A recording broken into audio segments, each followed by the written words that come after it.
Dear Kylie, have you ever had the experience where you feel so defeated by life that you can't even get out of bed?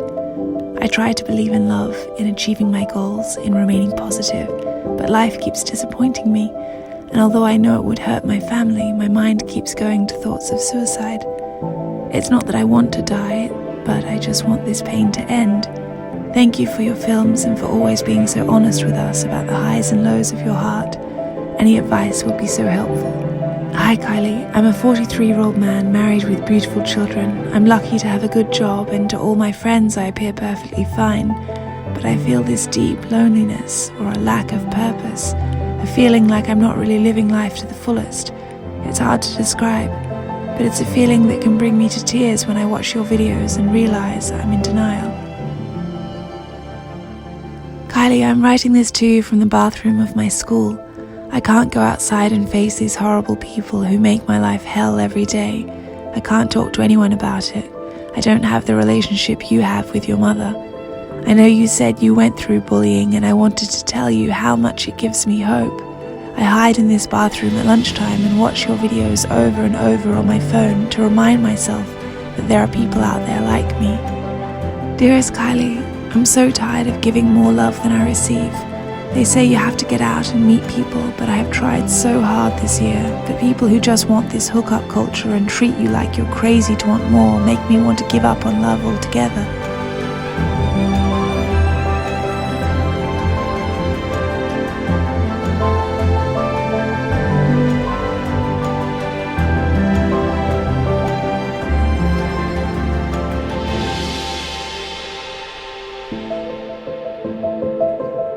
Hey,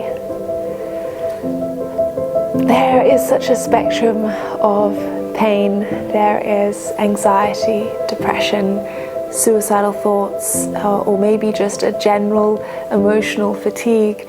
For some people it is a chemical imbalance. Some people need professional help.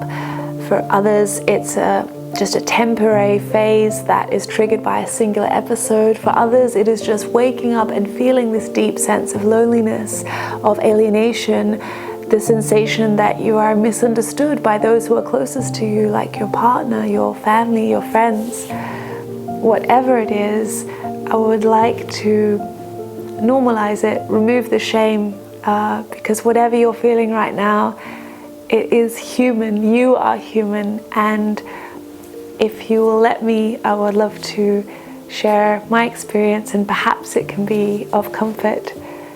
I know what it feels like, that deep despair where you just have this pain, this tension in your chest, and you can't exhale the pain, and you're trying, perhaps you're crying, or it's more than crying. It's like that those times when it's these deep guttural sobs and you just want to feel free of this despair, and you can't, and you're tired and you want to give up on everything, on everyone, on yourself. Imagine that I'm beside you. Imagine I'm with you on the bathroom floor, holding your hand, or I'm in the car with you, or I'm sitting on your bed and speaking to you, and I wanted to tell you that it's okay. You can just let it all out. It's healthy to let it all out. I'm right here, and I want to help you. I may not tell you things that are new, but I might just remind you of things that intellectually you know, but when you're in that state of anxiety, it's very easy to forget. There have been 3 times in my life where I have had suicidal thoughts, and it might be strange to hear me say that. And in fact, when I went to a psychologist, I felt so guilty, I felt so ungrateful, because by nature I'm someone who's very positive. In fact, my family always used to call me Pollyanna, because I always see the silver lining in everything, and I wake up and I generally feel just so excited by very small details. And yet there were 3 times in my life that I found my thoughts going to a very dark place. I probably don't know specifically what you're feeling, but I think that I can empathize with that state of mind where you just say, I give up. So let me try and share some things that have worked for me. So first of all, let's look at how you're breathing. Do you feel like maybe your breathing is really shallow? Because when we're anxious, even just mild anxiety, we're breathing up here, like in our throats. And if you can just breathe with me, trust me, it makes such a difference. Now, I know that this feels quite trivial and you think, well, perhaps you're in financial debt, perhaps you have this horrible abusive person in your life and you just think, my problems are so much bigger than my breath, who cares? But studies have shown that our breathing can affect our heart rate, our body temperature, even the involuntary anxiety-induced trembling or shaking or a rash that might come out because of stress. So if your breathing can change all of these things, I mean, it's worth just taking a moment with me now and being aware of how shallow your breathing may have become. Everything is clearer in your head when you just breathe really deeply and consciously. So if you can, just with me, take a big breath in through your nose. And then slow and steady out.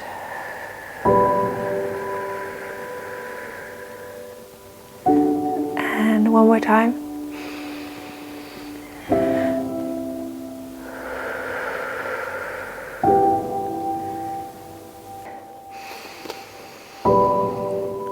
And steady and slow out through your mouth.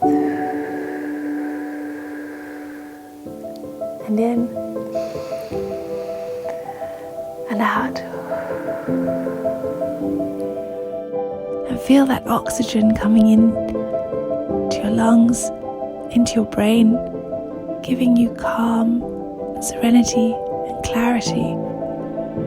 It's impossible for you to approach things or sort through your thoughts when you're literally not getting oxygen.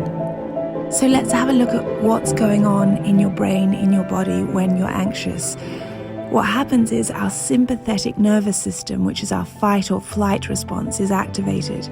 Scientists have found that deep breathing turns on the vagus nerve, which supports our parasympathetic nervous system, so it counteracts this stress response and puts us in a state of calm.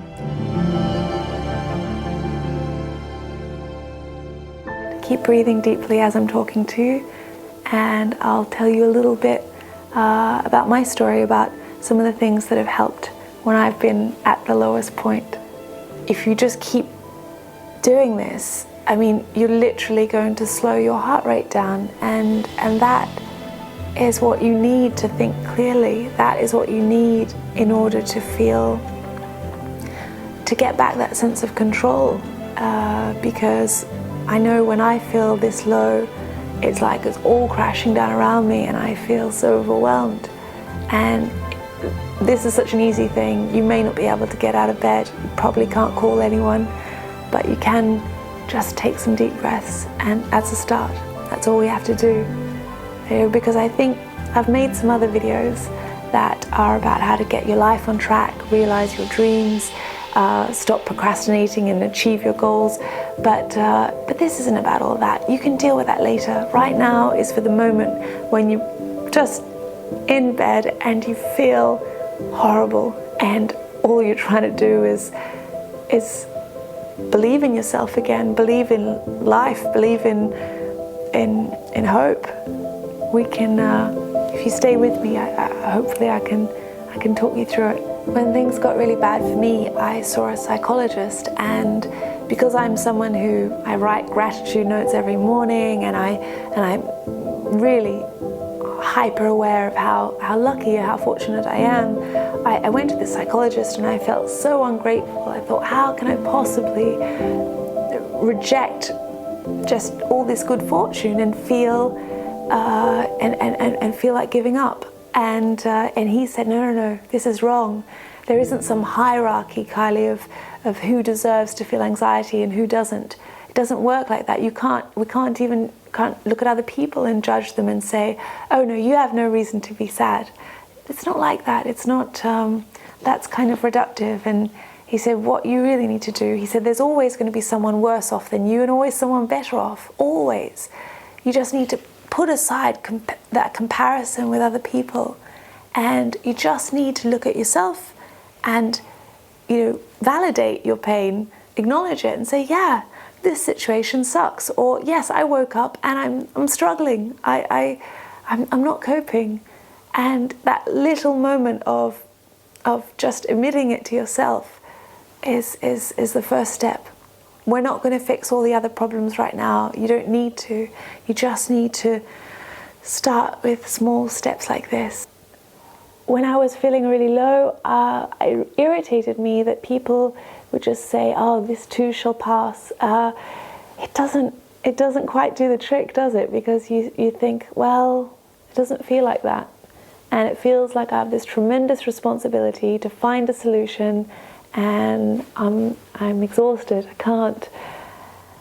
What helped me was reading about how many people, how many of my heroes, literary, entrepreneurial, philanthropic heroes, have been in this exact same spot.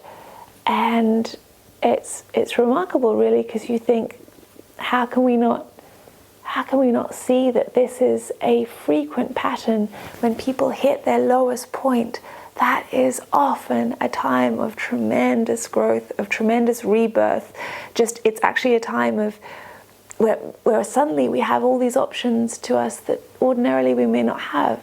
And you think, oh, Kylie, I don't have options. Trust me, I'm in a point where my hands feel like they're tied. And that's not necessarily true, because ordinarily you might not risk things. You might not take a path that scares you. You're not in survival mode. But when we're at our lowest, something happens then, and we just stop caring, right? We stop caring what people think. We stop caring about cancelling on appointments with friends and things, because we just think, I can't face the world. So what if we use that? This is the time now that your body, your mind is telling you something needs to change. Perhaps it's a relationship, perhaps it's your job, perhaps it's your body weight. You don't like the body you're in, but it's come to a head for whatever reason. Sometimes when we're at this point where we're just raw and we feel ripped open and we're on the floor, literally and figuratively, that's a time when life is kind of giving us a choice to start over and take a new path that might have intimidated us before. But when you're at that point of giving up and you're just feeling so hopeless, it's kind of a good time to have a rebirth of sorts. And not to go too hippie on you, but it is a time that historically a lot of people have said, okay, right, this is it. Something has broken now, and this is going to be the catalyst that will set me on a different path. And of course that doesn't mean it's going to be easy. It's going to be tremendous pain. Maybe you have to decide to leave someone. Maybe you have to go out into a whole new profession. Maybe you have to leave the country you're in. Maybe you have to face the shame of saying you don't like the body you're in and you want to change, but that's fine. Because when you look at all these stories, and I've read so many of them now, and it gave me great comfort, because you see that some of the greatest literary works, some of the people who have achieved really wonderful things, and not just in their work life, even people who have found love, have said, I was making all these mistakes, and then it was only when I hit rock bottom that I found this clarity, and suddenly you can change your patterns, because patterns are incredibly difficult for us to change. It's like this neural pathway that is so deep in our mind, and so you need this disruption oftentimes in order to it's like kickstarting your metabolism. You need that shock to say, okay, I'm really going to change things, and what better time than at the beginning of a new year. I like to think of it like a forest fire. I mean, if you think about the image of a forest burning to the ground, it's horrible, it's traumatic, it seems like the end, no? And yet scientists say it is often what is termed a natural disturbance, an integral component in the function and biodiversity of many natural habitats that drives the evolution of the species. Without disruption, there is no growth. Is actually something which is healthy and which nature does to keep itself growing and keep itself moving forward and evolving.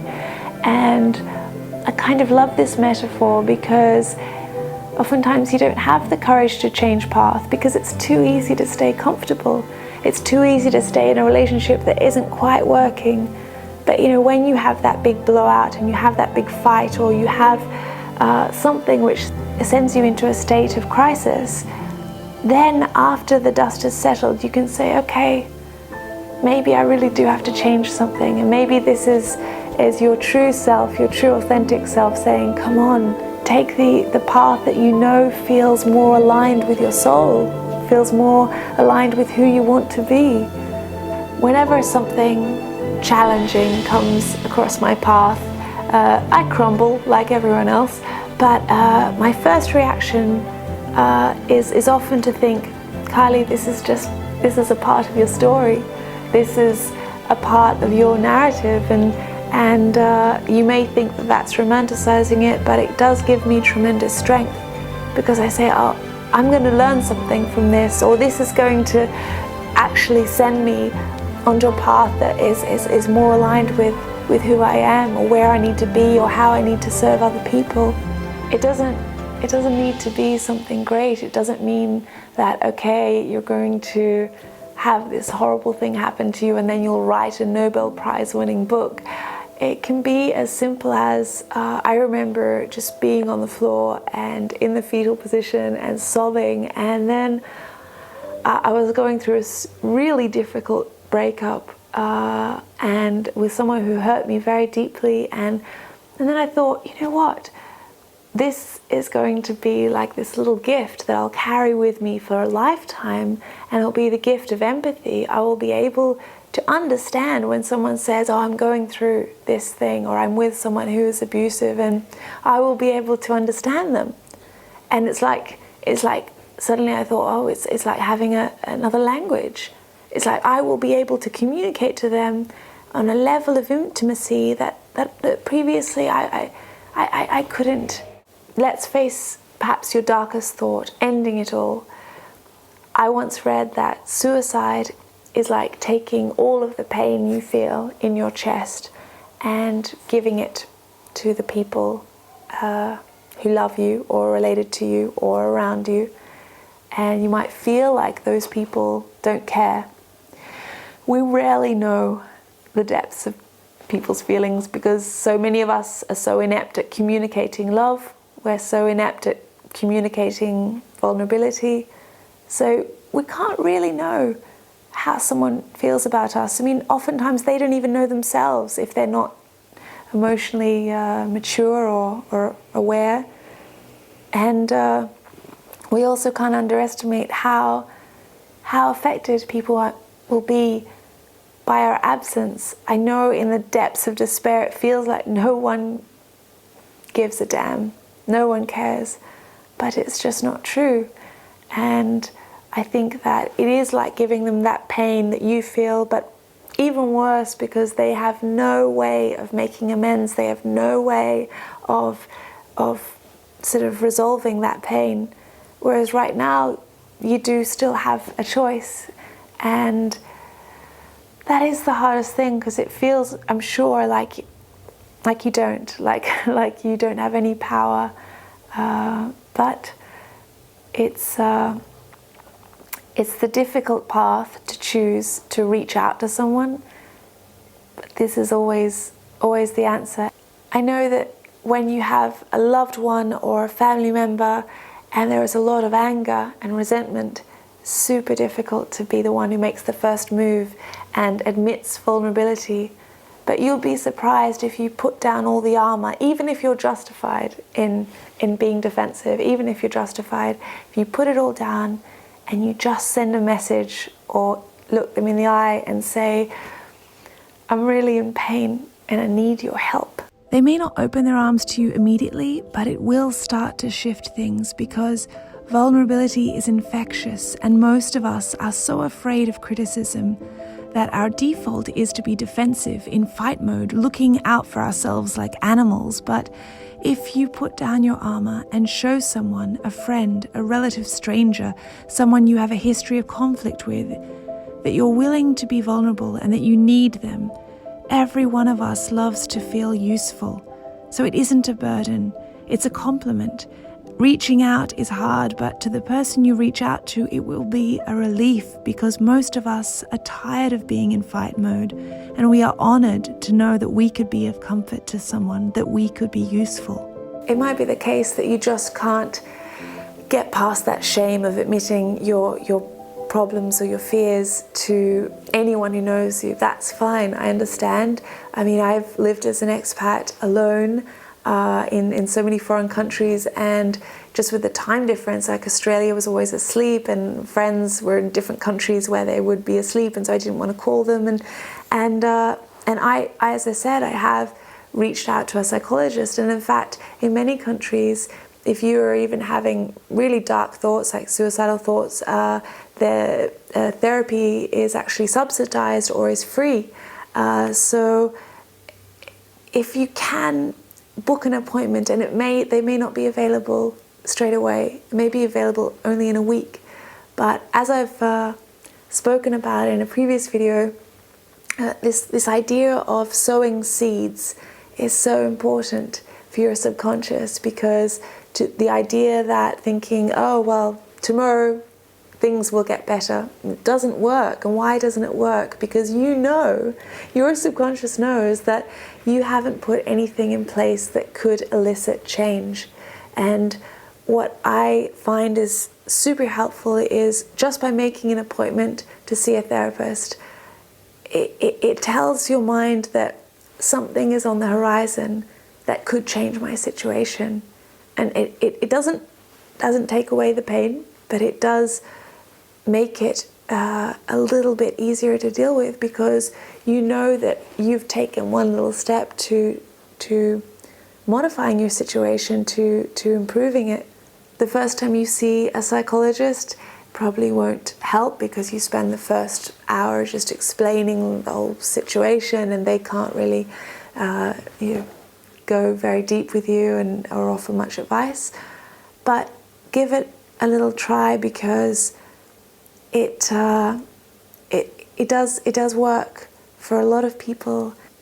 I think the important thing is to keep communicating. I wish I could communicate with everyone personally, but I actually had a psychologist tell me not to respond ever to direct messages, just because it creates a dependency, and then if I disappear, I create more harm than good. So that's something that I've chosen to do out of compassion.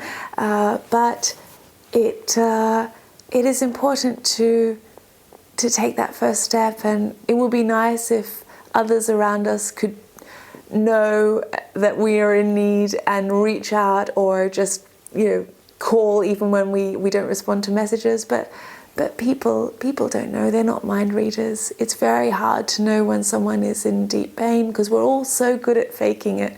We're all so good at just pretending like everything is okay.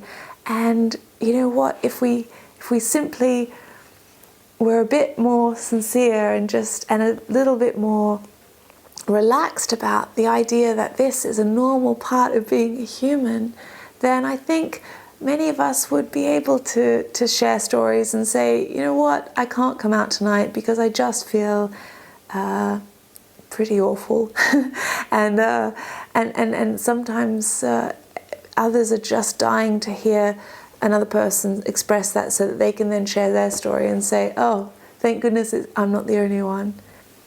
Sometimes it's only when we're at our lowest, when we're just so exhausted that we're willing to try anything, our guard is down, we're emotionally raw and exposed, And that is when we will actually take the step to going onto a new path that our heart has been waiting for years and is trying to send us the message of through stress, saying, this is where you need to be.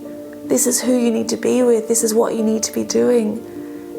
And if you can recognize that a total breakdown is actually a chance for a clean slate, a new page, then, gosh, there's so much empowerment.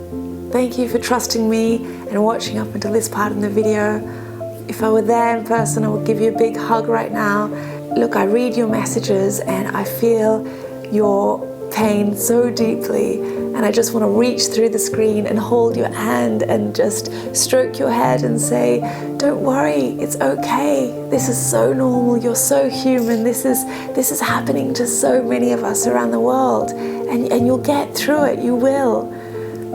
And I'll be there just cheering you on, but I'll also be there making countless mistakes in my own life, where nobody's got all the answers, nobody.